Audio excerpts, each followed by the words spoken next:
నమస్కారం. ఈరోజు వార్తలు మరియు నోటిఫికేషన్స్. నా ఛానల్ లైక్ చేయండి, షేర్ చేయండి, సబ్స్క్రైబ్ చేసుకోండి. ఇక కరెంట్ అఫైర్స్ ముందుగా 2025 దాతృత్వ కార్యక్రమాలకు అత్యధిక మొత్తం అందించిన వారిల జాబితాలో శివనాడార్ కుటుంబం అగ్రస్థానంలో నిలిచినట్లు ఎడెల్ గివ్ హరున్ ఇండియా ఫిలాంథ్రఫీ జాబితా 2025 వెల్లడించింది. 2024తో పోలిస్తే 26% అధికంగా ఆయన కుటుంబ సభ్యులు 2025లో 2,708 కోట్ల దానం చేసినట్లు తెలిపింది. ఇక ప్రముఖ ఆధ్యాత్మికవేత్త Gurudev Shri Shri Ravishankar 2025 world leader for peace and security అవార్డును అందుకున్నారు. ఇక దుర్భద్ర దారిద్ర్యాన్ని కడుపేదరికాన్ని జయించిన తొలి రాష్ట్రంగా కేరళ చరిత్ర సృష్టించింది. కేరళ రాష్ట్రంలోని వామపక్ష కూటమి ప్రభుత్వం 2021లో దుర్భద్ర దారిద్ర్య నిర్మూలన కార్యక్రమాన్ని ప్రకటించింది. అమెరికా ఎన్నికల్లో న్యూయార్క్ నగరంతో పాటు పలుచోట్ల భారతీయ సంతతి నేతలు విజయం సాధించి చరిత్ర సృష్టించారు. ఇక శాస్త్రవేత్త విశేషాలు. విలియం రాంట్జెన్ ఈయన జర్మనీకి చెందిన ప్రముఖ భౌతిక శాస్త్రవేత్త. ఆధునిక భౌతిక శాస్త్ర అభివృద్ధికి కృషి చేసిన ముఖ్యమైన వ్యక్తుల్లో రాంట్జెన్ ఒకరు. వైద్య రంగంలో రేడియోథెరపీకి ఉపయోగించే ఎక్స్ కిరణాలను ఈయన కనుగొన్నారు. భద్రతా చర్యల్లో భాగంగా లగేజ్ను స్కాన్ చేయడంలోనూ ఈ కిరణాలు వినియోగిస్తారు. ఈ ఆవిష్కరణ వైద్యశాస్త్రంలో నూతన ఒరవడికి కారణమైంది. నవంబర్ 8న ఎక్స్ కిరణాలను గుర్తించారు. అందుకే ఏటా ఆ తేదీన వరల్డ్ రేడియాలజీగా నిర్వహిస్తారు. ఇక బాల్యం, వృత్తి జీవితం. రాంట్జెన్ 1845 మార్చి 20న లెన్సిప్లో జన్మించారు. ఇక ఆయన పురస్కారాలు, గౌరవాలు.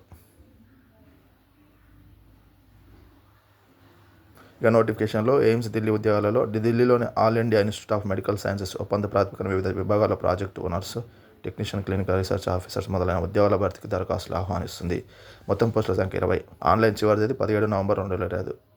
ఇక నర్సుల పోస్టులో Homi Bhabha cancer hospital and research centre ప్రాతిపదికన వివిధ విభాగాల్లో నర్సు ఉద్యోగాల భర్తీకి ఇంటర్వ్యూ నిర్వహిస్తుంది. మొత్తం పోస్టుల సంఖ్య 19. అర్హులైన అభ్యర్థులు 2025 నవంబర్ 14 ఇంటర్వ్యూకి హాజరు కావచ్చు. దరఖాస్తు చేశారా? ఈ కింది లాస్ట్ డేస్ ఈరోజే. ఇందులో ప్రకాశం డిస్ట్రిక్ట్ చైల్డ్ ప్రొటెక్షన్ యూనిట్లో 16 పోస్టులు, SVNITలో జూనియర్ అసిస్టెంట్ పోస్టులు ఈరోజు లాస్ట్ డేట్. NEPCLలో 9 ఆపరేషన్ పోస్టులు. APSRTCలో 277 ఆపరేషన్ పోస్టులు 10వ తరగతి ఐటీలో అవుతుంది. ఇది కూడా ఈరోజు లాస్ట్ డేట్. RSSలో 20 అసిస్టెంట్ పోస్టులు ఉద్యోగాలు. ఇది కూడా ఈరోజు లాస్ట్. వ్యాపారం పేరుతో వచ్చి సంపదను అంతా దోచేసి ఐరోపా వర్తకులు రాక పోర్చుగీసు తర్వాత ఫ్రాన్సిస్ డి అల్మీడా 1804-1809 ఇతడు తొలి పోర్చుగీస్ గవర్నర్. వ్యాపార అభివృద్ధి కోసం నీళ్ళని పెట్టే విధానాన్ని అవలంబించారు. పోర్చుగీస్ ఆధిపత్యం అంతం. డచ్ స్థావరాలు.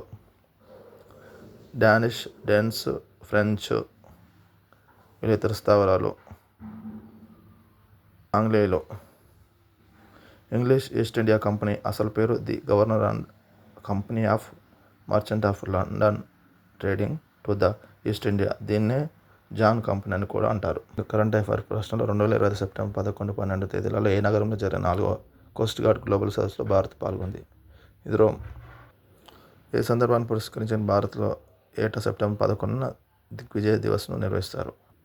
1893 సెప్టెంబర్ 11న చికాగోలో జరిగిన ప్రపంచ మతాల పార్లమెంట్లో స్వామి వివేకానంద చేసిన ప్రసిద్ధ ప్రసంగం గుర్తుగా ఇస్తారు.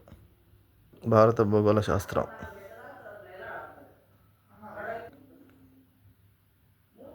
క్రింది వాటిలో జతపరచండి.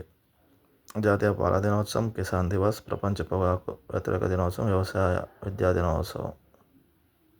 ఇతర నోటిఫికేషన్లు. HLL లైఫ్ కేర్లో పోస్టులు ఆరోగ్య కుటుంబ సంక్షేమ మంత్రిత్వ శాఖ పరిధిలోని HLL లైఫ్ కేర్ లిమిటెడ్ ఒప్పంద ప్రాతిపదికన టెక్నీషియన్స్, సెంట్రల్ ప్రాజెక్ట్ కోఆర్డినేటర్స్ పోస్టుల భర్తీకి దరఖాస్తులు ఆహ్వానిస్తుంది. పోస్టుల సంఖ్య 354. ఇక చివరిది నవంబర్ 16, 2025.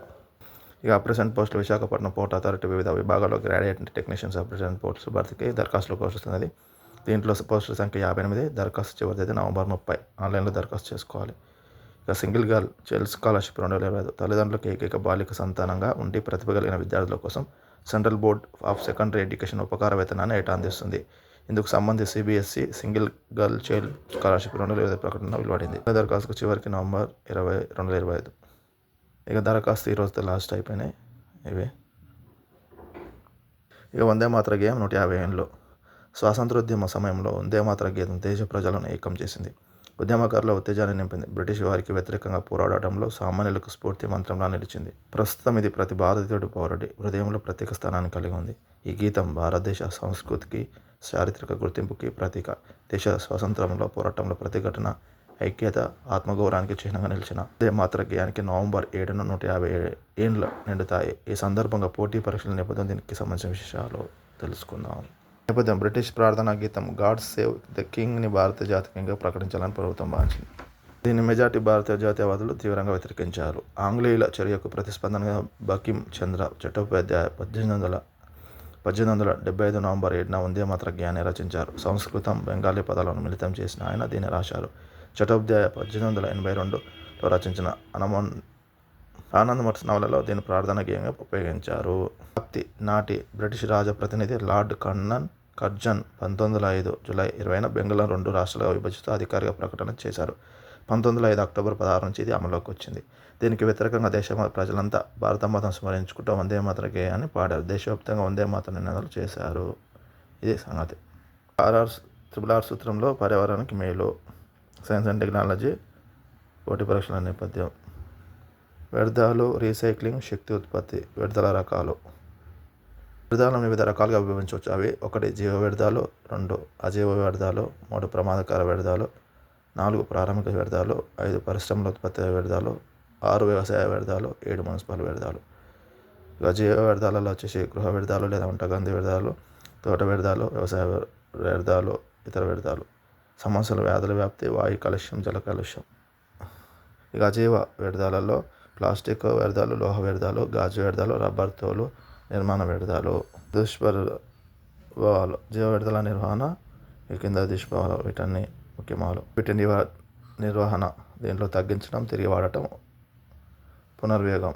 ఇంకా పైన వచ్చేసి బయోగ్యాస్: జీవ వ్యర్థాలను ఆక్సిజన్ లేని వాతావరణంలో కలిగి చేయడం ద్వారా బయోగ్యాస్ ఉత్పత్తి చేయవచ్చు. దీనిలో ప్రధానంగా మీథేన్ వాయువు ఉంటుంది. గ్లోబల్ గ్యాస్ ప్లాంట్: గ్రామాల పశువుల పేడను ఉపయోగించి బయోగ్యాస్ ప్లాంట్ నడుపుతారు.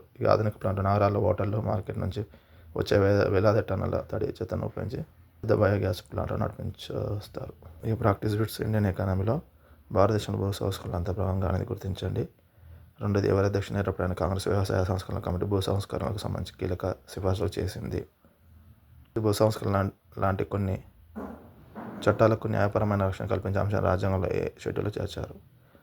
ఆచార్య వినోబా ఆధ్వర్యంలో భూదాన్ ఉద్యమం ఎప్పుడు ప్రారంభమైంది? క్రింది వాటిలో ఏ రాష్ట్రం ల్యాండ్ గ్రాబింగ్ ప్రొహిబిషన్ బిల్లు 2024 ఆమోదం తెలిపింది? భారతదేశంలో మొదటి గ్రామదాన్ గ్రామంగా పిలిచే మొగ్రోత్ ఏ రాష్ట్రంలో ఉంది? ఇవన్నీ ముఖ్యమైన ప్రశ్నలు. విజయాల్లో సునామీ. జనరల్ సైలెన్స్ ఇందులో విపత్తు నిర్వహణ. సునామీ అనే పదం సునామీ అనే 2 జపనీస్ పదాల కలయికతో ఏర్పడింది. ఇందులో సు అంటే ఓడరేవు లేదా తీరం, నామి అంటే తరంగాలు అని అర్థం.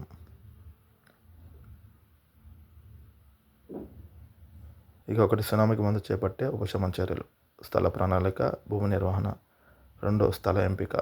3 వరద నిర్వహణ. 4 ఇంజనీరింగ్ నిర్వహణలు. 5 ఇమ్యూనిటీ తీసుకోవాల్సిన చర్యలు. ముప్పును తగ్గించే ముందస్తు సంసిద్ధత. 2 సునామీ సంభవించే సమయంలో చేపట్టే ఉపశమన చర్యలు. 3 సునామీ అనంతరం చేపట్టే చర్యలు. సాంస్కృతిక బంధానికి ప్రతీక. ఇవన్నీ పోటీ పరీక్షలో ముఖ్యమైన క్వశ్చన్స్. ఏ దేశ అధ్యక్షుడు